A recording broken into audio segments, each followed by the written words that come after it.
Hello बच्चों, let's read the question and the question says for the electrons of oxygen atom which of the following statement is correct। तो हमें बताना है कि oxygen atom के लिए कौन सा जो स्टेटमेंट्स फोर दिए हैं उनमें से करेक्ट होगा। तो यहाँ पर जो की कंसेप्ट लगेगा वो लग जाएगा स्ट्रक्चर ऑफ एटम का।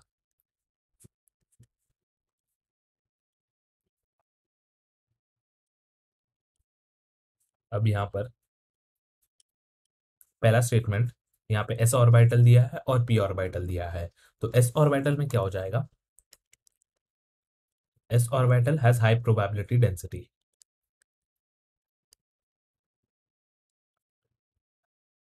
High probability density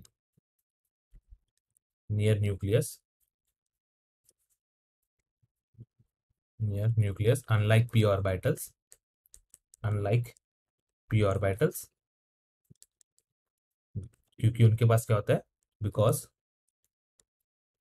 it has node eight nucleus, that have node eight nucleus. तो बेसिकली एस ऑर्बिटल क्या होता है, स्फेरिकल इन नेचर होता है और हाई प्रोबेबिलिटी डेंसिटी उसका न्यूक्लियस के अराउंड होता है, यानी इलेक्ट्रॉन फाइंड करने की कैपेबिलिटी वहां पे सबसे ज्यादा नियर होती है न्यूक्लियस के। वेरस पी ऑर्बिटल का क्या हो जाता है कि वहां पर जो है एक नोड प्रेजेंट होता है, पी ऑर्बिटल का जो शेप होता है इस तरह से होता है और यहाँ पर क्या है, नोड प्रेजेंट है।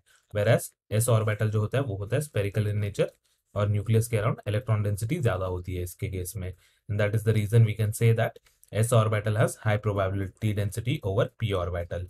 तो हमारा क्या हो जाएगा, ये जो स्टेटमेंट दिया है वो इनकरेक्ट स्टेटमेंट हो जाएगा, क्योंकि यहाँ पे दिया है टू और टू एस ऑर्बिटल का जेड इफेक्टिव और Z effective of two p orbital is same. यहाँ पर क्या हो जाएगा, फिर हम यहाँ पे और क्या ऐड कर सकते हैं, यहाँ पे the electrons in s orbital are more tightly and closely bound to nucleus and therefore experience high effective nuclear charge। तो हम क्या बोलेंगे, the s orbital electrons will experience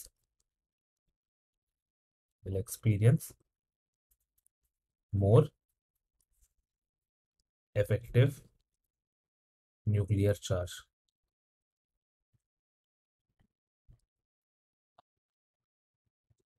than the electrons which are present in p orbital। therefore हम क्या बोल सकते हैं, ये दोनों तो सेम हो ही नहीं सकते, तो ये स्टेटमेंट तो इनकरेक्ट हो जाएगा। An electron in the 2s orbital has the same energy as an electron in the 2p orbital. जब हम सेकंड वाला केस कंसिडर करेंगे तो इसमें क्या हो जाएगा, ऑर्बिटल में जो एनर्जी होती है, orbital energy is governed bye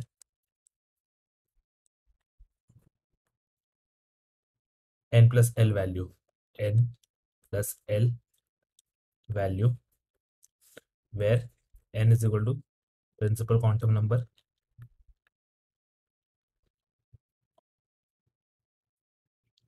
and l is equal to azimuthal quantum number.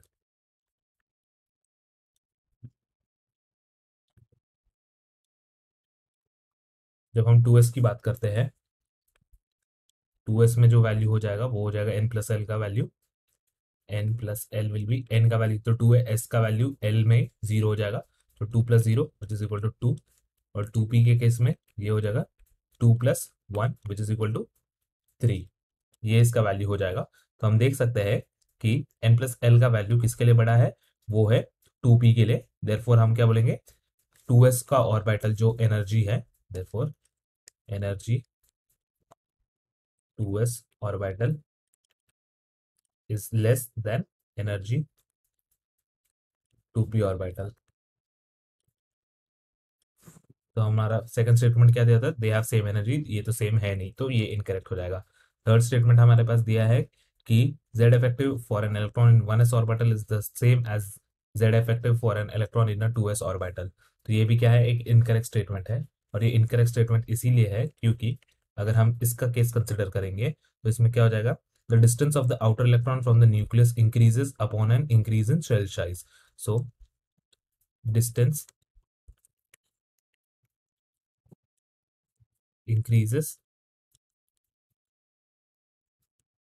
between nucleus and electron when shell is added, shell is added। 1s के केस में क्या हो जाएगा, वहां पे बीच में न्यूक्लियस और 1s के बीच में कोई शेल नहीं है, पर 1s या फिर हम कंसिडर करेंगे 2s के बीच में क्या हो जाएगा, न्यूक्लियस और 2s के बीच में वहां पे एक शेल है, वो हो जाएगा वन फर्स्ट शेल हो जाएगा। इसी के कारण क्या बोलेंगे वहां पे 2s ऑर्बिटल जो है लार्जर इन साइज होता है 1s ऑर्बिटल से, and the electrons of 2s will experience lower Z effective. तो यहाँ पे क्या बोल सकते हैं, the electrons in 2s will experience less Z effective than 1s electrons। और यहाँ पे क्या दिया था कि दोनों में सेम है, दोनों में सेम तो है नहीं, इसलिए ये भी इनकरेक्ट हो जाएगा। तो हमारा आखिरी स्टेटमेंट जो दिया है कि the two electrons present in 2s orbital have spin quantum numbers ms but of opposite sign.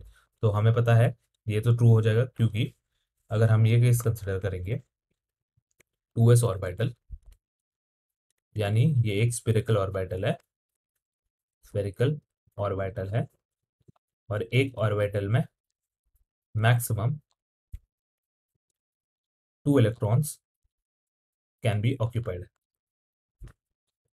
और हमें पता है कि उनका जो स्पिन होना चाहिए प्लस हाफ होना चाहिए, यानी ms वैल्यू, हम क्या बोल सकते हैं यहाँ पे ms वैल्यू जो होना चाहिए वो होना चाहिए प्लस हाफ और माइनस हाफ। तो अगर हम s ऑर्बिटल कंसिडर करते हैं इस तरह से, तो यहाँ पर क्या हो जाएगा, एक हो जाएगा प्लस हाफ, एक हो जाएगा माइनस हाफ, और 2 इलेक्ट्रॉन्स मैक्सिमम बैठ सकते हैं। इसीलिए ये जो है ट्रू स्टेटमेंट हो जाएगा, और बाकी सारे क्या हो जाएंगे, इनकरेक्ट हो जाएंगे। Hope you understood it well. Best of luck.